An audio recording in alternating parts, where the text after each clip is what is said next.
is Heather. I'm with the Rondeau Provincial Park Visitor Center, and today we're going to talk about wetlands. What is a wetland?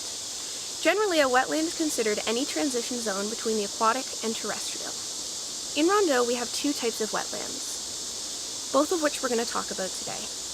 The first type of wetland is our vernal pools. These are seasonal wetlands that become dry at some point in the year. The sloughs in the interior of the park, as well as the ponds you can find along the dunes of Rondeau, are vernal pools. Though they're only present at some point in the year, they provide critical habitat for some of our species at risk, including the Fowler's toad. Because fish can't establish themselves in the pools, there are fewer predators, making them critical breeding and nesting habitat. The most expansive type of wetland we have in the park is our marshes.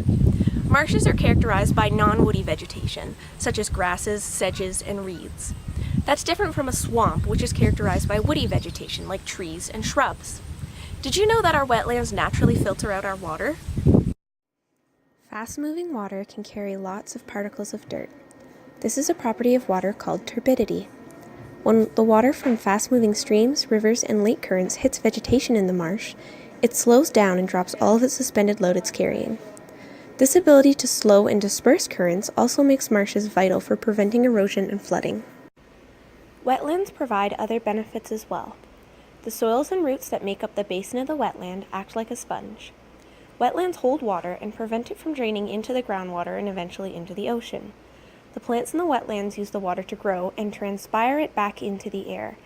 This means that wetlands prevent inland areas from draining and becoming dry. Unfortunately, wetlands are very sensitive to human impact.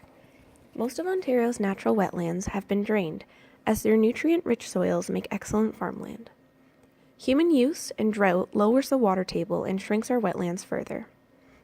Channeling and dredging straight drainage path causes water to flow quickly across the landscape, not allowing it to slow and deposit dirt and toxins as it would in a natural wetland.